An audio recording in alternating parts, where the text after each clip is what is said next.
vamos a conversar con Iván Correa de algunas cosas, pero quería comenzar esta semana hoy con Bruno Leone.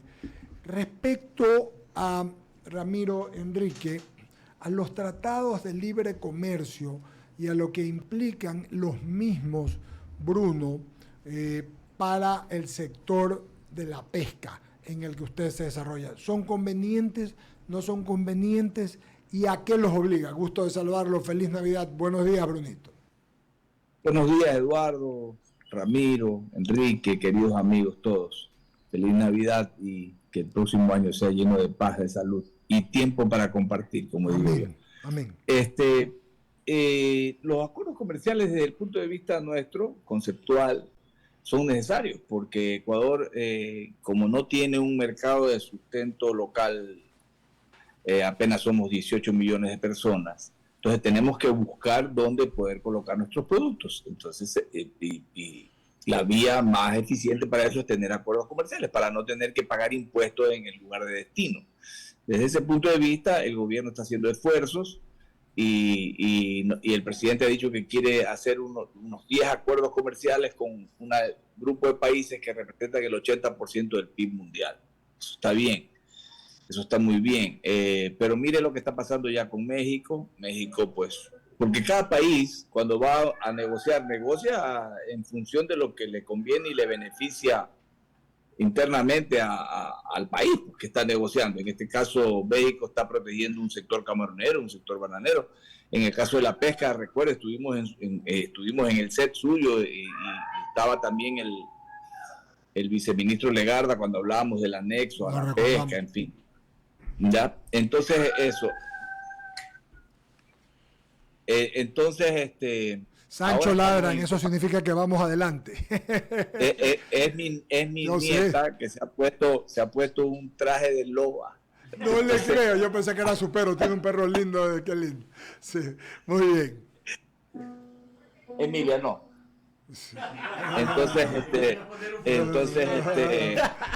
Estamos negociando se dijo que ya estábamos por firmar algo con China, tampoco se ha dado. El presidente acaba de venir de Washington, donde interesante lo que ha ocurrido allá. Primero, la aprobación de una ley en el Senado que habla de fortalecer la relación entre Estados Unidos y Ecuador. Y habla para 5 temas, ¿no? Uno de los temas es el mejoramiento de las relaciones económicas, el otro es seguridad, el otro es democracia, en fin, ambiente. Entonces, y de acto seguido hay una carta enviada por 2 senadores muy respetables de Estados Unidos que le dicen al presidente vaya a un acuerdo comercial con Ecuador y con Uruguay. Entonces, eso nos parece una gran cosa, digamos, ¿no? Ojalá que se concrete. El tema es de que ahí hay una cuestión geopolítica entre China y Estados Unidos que no sé cómo puede influir en un caso o en el otro. Ya, ustedes me entienden lo que yo digo y vamos a ver cómo se dan las cosas. Pero para la pesca es fundamental tener esos acuerdos comerciales porque como Ecuador es el segundo productor del mundo del atún, ¿verdad? La producción que tiene no se la puede consumir sola, entonces tiene que vender al mundo, y para poderla vender al mundo tiene que venderla en las mejores condiciones. Ya hemos dicho que Ecuador tiene un problema interno de competitividad, entonces los acuerdos comerciales ayudan en esa línea. En otra parte de la pesquería nuestra, el problema no es tan grave, digamos, porque en la pesca menor tenemos la producción de la harina de pescado, que es parte de la cadena de valor del camarón, con la cual se hace el balanceado, y el camarón está muy bien también. Está pasando por un momento complicado de precios, pero esas son las fluctuaciones del mercado y esperamos que eso mejore, ¿no? Entonces, desde ese punto de vista, Eduardo, los acuerdos son necesarios en general para toda la cartera de exportaciones del Ecuador y para la pesca en particular, sin duda. Bruno, siguiendo esa misma línea de pesquería, si se hace un acuerdo comercial, esto debe ser conveniente tanto para el Ecuador como para la China.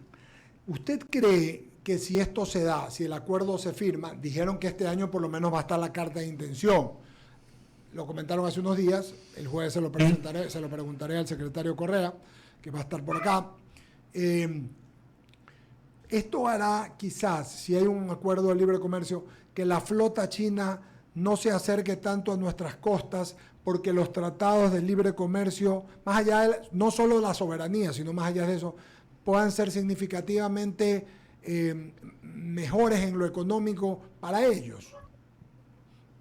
A ver, todo depende de lo que se negocie, Eduardo. Una negociación es la exposición de puntos de vista y de ofertas de lado y lado, y que al final pues se cede uno, cede el otro, y al final eso queda escrito y eso se tiene que cumplir, porque todo acuerdo comercial tiene unas normas de vigilancia y unos paneles de revisión y de reclamo en el caso de que una de las partes no esté cumpliendo. Pero en el caso de la pesca, yo vería difícil, por ejemplo, que China, producto del acuerdo, diga, ok, no voy a ir a pescar allá. Porque primero, y ya lo hemos explicado también, esos barcos están faenando en aguas internacionales. No están de alguna forma vulnerando los derechos de ninguna zona económica exclusiva de ningún país, en el caso de Ecuador tampoco. Eso, hoy día tenemos vigilancia satelital y vigilancia física por parte de la Marina, cuando en esa época del año, entre junio, julio y agosto, que por las temperaturas ese calamar viene acá a las latitudes cercanas a nuestro país, eso no se ha dado. Entonces, ellos están en aguas internacionales. Lo que tienen que hacer esos barcos, y eso sí es algo que podría, digamos, de alguna forma mencionarse o quedar plasmado en el acuerdo, es que primero, de acuerdo a la normativa de la Convemar, todo barco que faene en aguas internacionales en alta mar tiene que pertenecer a una OROP. Entonces estos barcos ya están en una OROP, que es la OROP del Pacífico Sur, pero tienen que tener medidas de ordenamiento que hoy no las tienen. Por eso es que usted ve esa cantidad de barcos faenando al mismo tiempo de una forma muy intensa, que definitivamente causa una afectación al ecosistema. El otro día me entrevistaba a una periodista de Deutsche News, que está, me parece, por el acento, ella era argentina y está basada en Argentina, y ella me decía que Argentina no ha podido controlar esa situación, porque estos barcos chinos como van siguiendo al calamar por su ruta, por las corrientes y temperaturas, se parquean al frente de Argentina, y es como ver una ciudad en el mar, digamos, por la cantidad de luces que se ven ahí. Bueno, hay instrumentos internacionales a los cuales hay que acudir, pues, y uno tiene que ser fuerte en eso. Entonces, volviendo al Ecuador, si Ecuador llega a negociar con China algo en ese sentido, creo que se podría negociar una idea que nosotros propusimos en algún momento, porque nosotros, ¿qué decimos? Que estos barcos se les prohíba el transbordo en alta mar y que tengan observadores a bordo. Entonces, como al prohibir el transbordo en alta mar, estos barcos tendrían que darse la vuelta y regresar al puerto de donde salieron. Entonces, la propuesta nuestra es que descarguen ese calamar en suelo ecuatoriano, para que las plantas ecuatorianas lo procesen, le agreguen valor y luego vendérselos con valor agregado. Eso podría ser un tema de negociación en la mesa, pero ellos también tienen sus intereses, y entonces ahí es cuando los negociadores tienen que hacer su mejor esfuerzo para poder llegar a un acuerdo que sea beneficioso. Cada país tiene que buscar lo mejor para cada uno, ¿no? Queda claro entonces que no es que tiene que ver porque son aguas internacionales, que el tema de la pesca, sino exclusivamente un tema comercial de ellos, ¿no? Y tratar de que no sea depredado el sistema. Bruno, entonces usted da por descartado, así lo dijo el presidente mexicano la semana pasada, que el contrato con Ecuador no se va a firmar, porque yo lo vi al presidente mexicano decir eso, el acuerdo comercial, perdón, ¿no? Sí, el presidente dijo eso, no habrá acuerdo, si es que, mejor dicho, que el banano y el camarón no van a entrar, y la respuesta del Ecuador fue, bueno, si eso no entra, entonces no vamos. Claro. Entonces, a mí me parece bien, y como yo he dicho, ¿qué pasaría, digamos, ahí? Que al no tener acuerdo con México, no somos parte del bloque multiparte para entrar en la negociación Asia-Pacífico, pero Ecuador puede llegar a acuerdos comerciales bilaterales, claro, como lo está haciendo con China, como lo está haciendo con Corea del Sur, así es, o con algún otro país de interés. Sí, lo de Canadá lo ve como una oportunidad, Bruno Leone, lo de Canadá. Sin Sin duda, sin duda. Canadá es un país de 42 millones de habitantes con un buen poder de consumo. Sí, y es muy importante. El mercado canadiense es un mercado que está habituado al consumo de productos del mar, así que eso sería una muy buena oportunidad. Y ya prácticamente, si llegamos eventualmente a algún tipo de acuerdo, que yo le voy a decir lo que yo pienso que se podría hacer en el caso de Estados Unidos, pero si ya llegamos a un acuerdo y tenemos Canadá y Estados Unidos, pues nos quedaría solo México de por medio, porque con Centroamérica también hay algunos acuerdos. Hay algunos. Ya se ha cerrado con Costa Rica. Ajá. Entonces, ya después acá abajo en el sur, Panamá, Perú, todo por el Pacto Andino también tenemos acuerdos. Creo que sería una gran cosa. En el caso de Estados Unidos, si usted me permite, sí. Esto es un tema que lo conversamos con la embajadora Ivonne Bach. Fíjese usted, hace 15 o 20 años, Estados Unidos creó un esquema de ayuda unilateral a través del ATPA,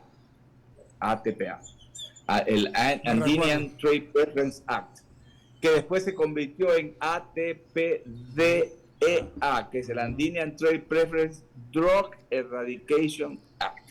¿Ok? Entonces, esta era una concesión unilateral que Estados Unidos le daba a los países andinos para ayudarlos a la creación de empleos decentes, ¿verdad? En una especie de herramienta para la lucha contra las drogas. ¿Qué era lo que eso significaba para nosotros? Que podíamos ir con una lista de productos, entre ellos el atún en pouch, al mercado americano libre de impuestos. En el gobierno del presidente Correa, por las situaciones políticas que el presidente Correa manejaba con Estados Unidos, dijo: no quiero esa dádiva. Dejen nomás, quédense ustedes con su ATPA, que yo voy a compensar al sector exportador. Bueno, esa compensación nunca llegó hasta el día de hoy. Entonces, ¿pero qué resulta? Que esa ley en Estados Unidos sigue vigente. Entonces, si no se puede llegar a un acuerdo comercial con todo lo que significa un acuerdo comercial, con temas de inversión, de migración, etcétera, etcétera, bien podría esa ley que está vigente activar un pequeño artículo, que diga, bueno, a partir de esta ley que vuelva a entrar el producto A, B, C, H, estamos hablando del atún, puede ser atún en pouch, pues las medias panties que en esa época entraban por esa vía, los aglomerados de madera, alcachofa y algún otro producto, ¿verdad? Entonces, eso se podría lograr, y se podría lograr si hay la voluntad política, como se ve que hay, se podría lograr bastante rápidamente. Entonces, eso sería una ayuda fantástica para el sector pesquero, porque aparte del mercado europeo, ahora tendríamos otro mercado muy sólido, muy consistente, con un gran poder adquisitivo para poder colocar nuestros productos. Así que por ahí van las cosas, ojalá que eso se dé. Estas son fechas pues complicadas, Navidad, Año Nuevo, pero pasado el año y los primeros días de enero conversaremos nuevamente para tratar de mover esa idea a nivel, digamos, de la Cancillería y del Ministerio de Comercio Exterior con sus pares de Estados Unidos. Sigue Ramiro y luego Enrique y volvemos, por favor. Enrique. Claro, Bruno, ¿qué tal? Espero que haya pasado una buena Navidad. Sí, muchas gracias. Bruno, unas perlitas antes de la pregunta. Primero, lo de México fue una larga necedad que sabíamos en que iba a terminar, y yo creo que es como alargarle la vida a un cadáver, no había necesidad de. Y segundo, en estos acuerdos comerciales no hay posibilidades de poner a uno que otro legislador y juez, como para esos países que son casi perfectos, darle un poquito de temas de qué hablar. Digo ya en son de broma porque están sobrando, y ese es el antecedente para mi pregunta. Esto va a ser de legislativa. Y si hay algo que ha demostrado el gobierno es que sus habilidades no van por ese lado. Y le va a tocar al sector empresarial hacer el lobbying adecuado para que esto suceda. Si esto se deja solo en cancha del Ejecutivo, mala tos le siento. ¿Ustedes están conscientes de este trabajo que les toca hacer? Ramiro, muchas gracias por la pregunta, importantísima. Sin duda que sí, sin duda que sí. A ver, aquí hay dos cosas. Uno, si es que se va por la vía de lo que yo acabo de mencionar, que es un tema unilateral, eso depende solo de Estados Unidos. Si es que vamos a un acuerdo bilateral, eso tiene que ir a los congresos para ser ratificado. Estamos conscientes de que habrá que hacer mucho lobby. Fíjense que ya tuvimos una experiencia muy buena cuando propusimos, cuando se construyó la nueva ley de pesca, que producto de la tarjeta amarilla con Europa se le exigía al Ecuador. Y logramos una aprobación por unanimidad, Ramiro, por unanimidad, cosa que no es fácil en la Asamblea, usted comprenderá, pues, ¿no? Pero logramos porque pudimos explicar los beneficios de la ley, hicimos lobby, fue construida por todos los actores de la pesca, todos, me acuerdo en esa época, en la mesa de soberanía alimentaria que dirigía el legislador Lenín Plaza, fuimos invitados, nosotros, los artesanales, en fin, todos, ambientalistas, todos. Pero metió mano, pero pregunto, Bruno, ¿ahí metió mano el gobierno, sí o no? El gobierno también hizo su trabajo, sin duda. Perfecto. Los ministros y las autoridades de la época tuvieron que ir también a responder preguntas y a sustentar el por qué esa ley, acuérdense que era una ley enviada por el Ejecutivo, a sustentar el porqué de la ley y sus considerandos y una serie de articulaciones ahí, ¿no, verdad? Entonces, estamos ante su pregunta, ¿estamos conscientes? Sabemos que hay que ir a la Asamblea, lo haremos. Nosotros, como lo hemos dicho en algún momento, nosotros privilegiamos el diálogo sobre todas las cosas. Nosotros no tiramos piedras, ni quemamos llantas, ni rompemos, ni quemamos contralorías. Nosotros conversamos y tenemos llegada y amistades con los diferentes personajes de las diferentes bancadas. Entonces, nos tocará hacer ese trabajo, explicaremos que es para beneficio de Ecuador. Mire, el acuerdo con Europa, esa es la mejor, digamos, carta de explicación que puede haber. Al principio habían resquemores y preocupaciones, ¿no? Hoy día, después de 5 o 6 años que ya tenemos con el acuerdo, ha quedado demostrado que ha sido ampliamente positivo, un acuerdo donde tenemos nosotros superávit en el balance comercial entre los dos, entre Europa y Ecuador, un acuerdo donde hemos logrado crecer las exportaciones y también las importaciones. Hoy día, desde el punto de vista de las importaciones, usted puede ir a un supermercado de Guayaquil o de cualquier parte y usted puede encontrar una mantequilla francesa más barata que la mantequilla local. Entonces, sí ha sido bueno, sí ha sido bueno. Entonces, con esa misma lógica, habría que presentar o comentar con los asambleístas de las diferentes bancadas que en su momento tendrán que dar su voto y explicar y decir, señores, esto es lo que el Ecuador necesita. Por favor, queremos trabajo para la gente. Hoy por hoy en las encuestas, lo que sale primero, digamos, como preocupación de los ecuatorianos es la seguridad, por obvias razones. Pero el segundo rubro de preocupación es la falta de empleo.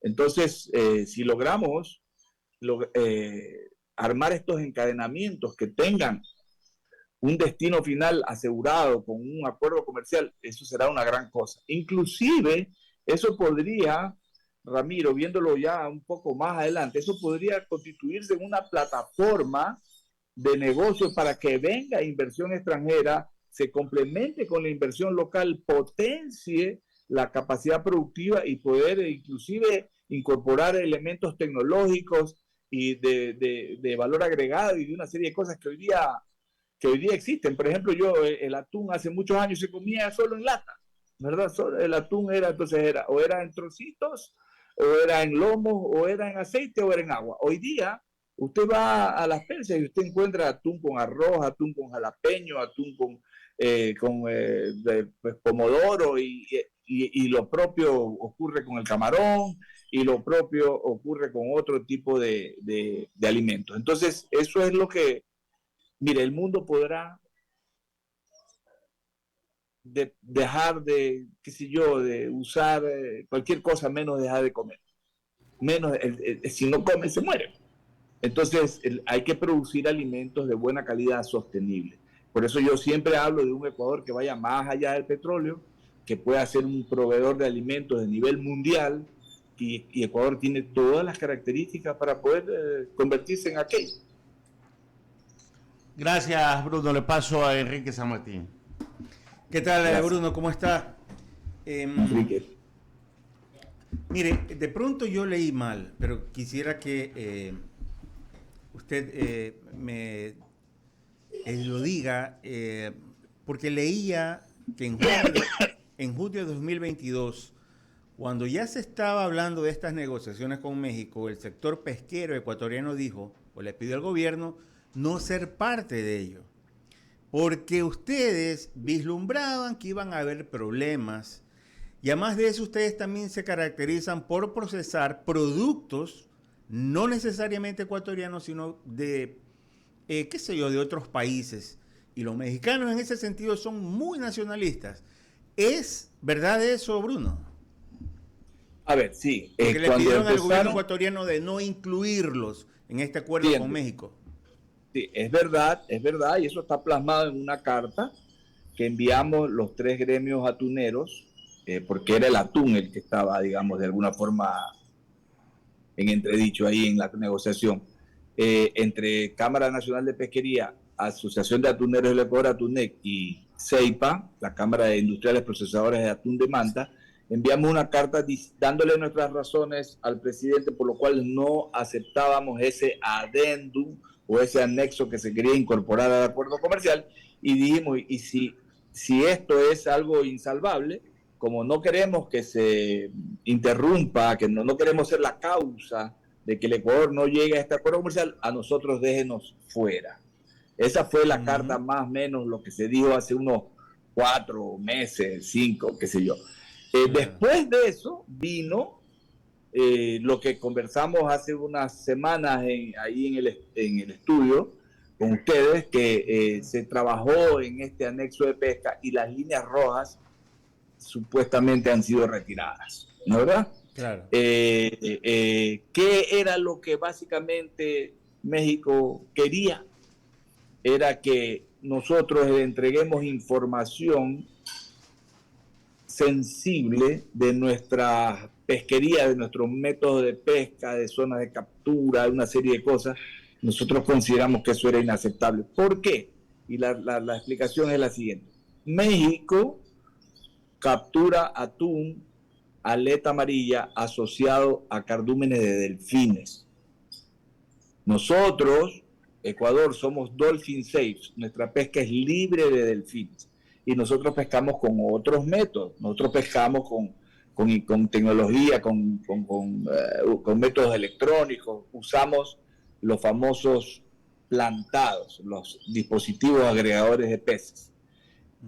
Toda esa información que México estaba queriendo que se la entreguemos a ellos consta y reposa en los archivos de la Comisión Interamericana del Atún Tropical, donde México también es parte. Entonces nosotros dijimos, ¿para qué quieren ellos esa información que ya la tienen los científicos de la CIET?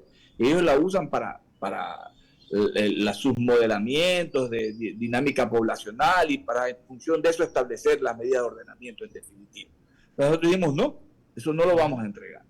Y la otra cosa que quería México era de que solo enviemos atún con origen ecuatoriano, es decir, de barcos ecuatorianos. Nosotros dijimos, bueno, nosotros aquí para Europa usamos un cúmulo regional de origen, o sea, aquellos países como Panamá, como Colombia, como Nicaragua, Guatemala, que tienen también acuerdo comercial que pueda ser usado como parte del cúmulo regional para poder ser enviado a Europa libre de impuestos. Era lo mismo lo que le proponíamos a México. México dijo que no. Después ese tema se resolvió. Pero hoy por hoy las cosas han llegado al punto que han llegado y ya no sé si valga o no valga ese adendum, porque ya las dos partes han dicho banano y camarón no va, y si esto no va, entonces no hay acuerdo. Bueno, en todo caso, y usted lo dijo aquí efectivamente, Bruno, ya se las olía lo que iba a acontecer con México en este caso. La otra pregunta, veía, y esto es el Banco Central del Ecuador,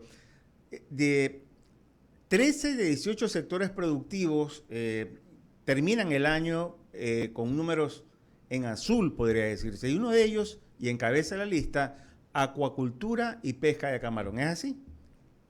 Sí, mire, este año... Usted la última, cuando estuvo en el set, lo dijo Bruno, ¿eh? Lo dijo clarito, me acuerdo. Sí, sí, sí. Sí, perdón. Sí, el pesca y acuacultura este año van a ser cerca de 9.000 millones de dólares.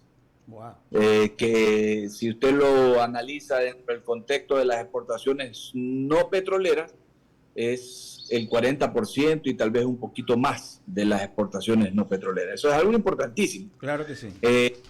Si desagregando eso en número, acuacultura, camarón son 7.000, pesca son 2.000, más o menos, ¿no? Más o menos. Ahora, aquí esto es importante explicar, porque esto puede dar lugar a interpretaciones equivocadas. Dice, pero estos sectores que venden 7.000 millones o 2.000 millones y se quejan porque cuando hubo la discusión del precio del combustible, por ejemplo. Aquí lo primero que debo decir es que vender no es ganar. Y esto lo escuchaba el otro día en una entrevista al propio ministro de Economía, Pablo Rosemena, que decía, vender no es ganar.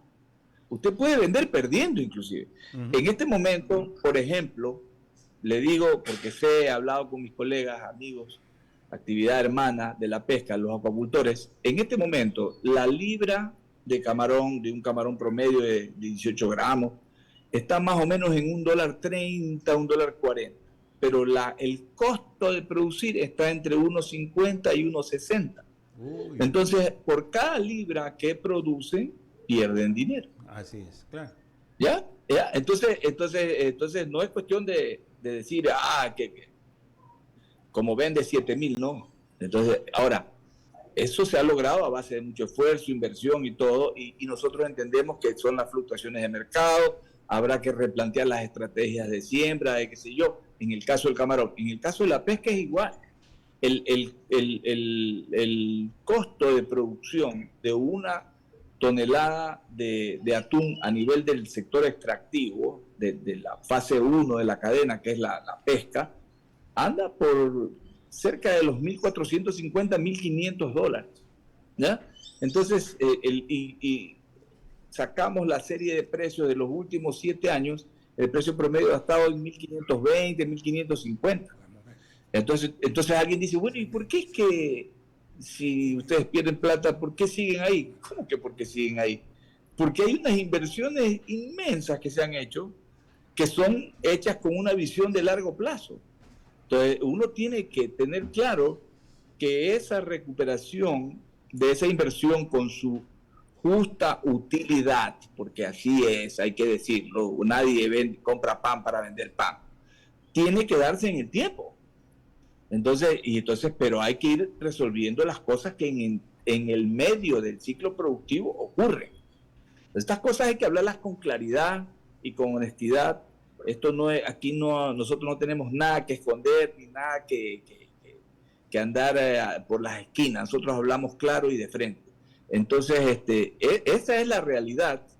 Y bueno, usted dirá en el caso de la pesca, bueno, ¿y cuál es la alternativa? Bueno, nosotros estamos yendo hacia una remotorización de la flota, que es una flota muy antigua y que tiene motores viejísimos que consumen y contaminan mucho.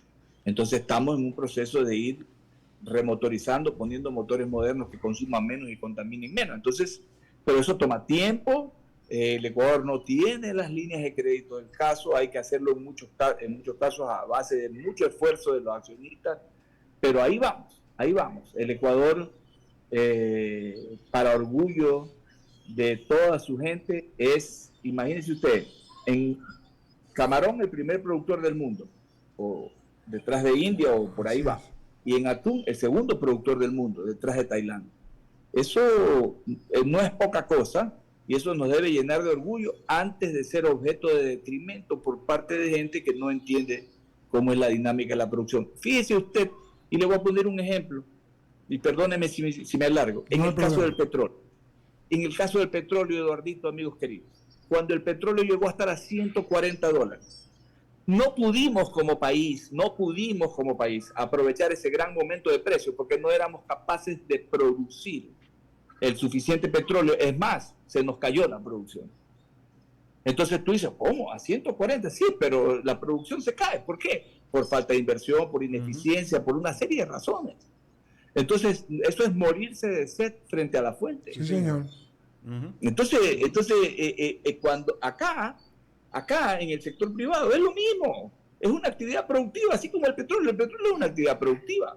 Acá también tenemos bemoles de todo tipo, de seguridad, de producción, de ineficiencia, negligencia de los operadores, en fin, uno lidia con mil cosas. Por eso es que el horizonte de tiempo tiene que ser muy largo para que en el largo plazo usted pueda ir recuperando esa legítima inversión. Perfecto, Bruno, y concuerdo con ello. Vender no necesariamente es ganar. Eduardo. Efectivamente, Bruno, creo que queda claro, absolutamente claro el tema, ¿no? Y se trata es de generar más trabajo. Ojalá se puedan firmar estos acuerdos y no sean lesivos para el Ecuador y para el trabajo que se genera en el Ecuador, Bruno. Se trata de vender más, pero también de que la gente pueda tener trabajo, no que deje de tener trabajo, ¿no le parece? Sin duda, pues cuando uno negocia algo hay que ceder, pero al final el balance tiene que ser positivo.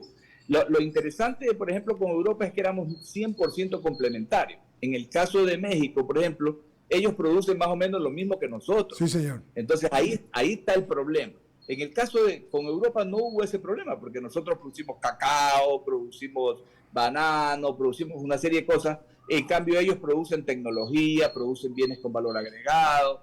En fin, entonces somos complementarios. Y que eso sería más o menos lo que ocurriría si pudiésemos firmar con Estados Unidos, ¿verdad? O Canadá, Bruno, o Canadá. O Canadá, exactamente. Pero con México, por ejemplo, o con algún otro país donde produzcamos lo mismo, va a ser un poco complicado porque nadie quiere ceder en detrimento de sus sectores productivos. Sobre todo en un negocio, una negociación de estos, se supone que todas las partes ganan, no gana uno u otro, sino no es negocio. Yes. Y eso es. Así es. Bueno, Es decir, sí. cuando solamente una parte gana y la otra no, ahí no hay, ahí no hay negocio. No, eso no es negocio. El tubo tiene que tener el mismo diámetro de los dos lados. No puede ser de un lado de un cono, digamos, de un lado así de grande y el otro lado una cosa chiquita. Eso no existe. Bruno, muchas gracias. Seguiremos conversando. Muy amable. Gracias. Y pues estaremos. Gracias, Eduardo. Nos invitamos para que nos escuche el 31, como siempre. Va a salir usted en lo mejor del diálogo y en las mejores 99 del año por todo lo que ha pasado. Conversamos luego en interno. Un abrazo para usted y feliz Navidad una vez más y su familia. Gracias, Eduardo. Feliz Navidad y feliz año a todos. Que Dios los bendiga. Igualmente, gracias. Hagamos corte comercial enseguida. Regresamos, son las 9:45. Enrique San Martín. Vamos al corte y regresamos.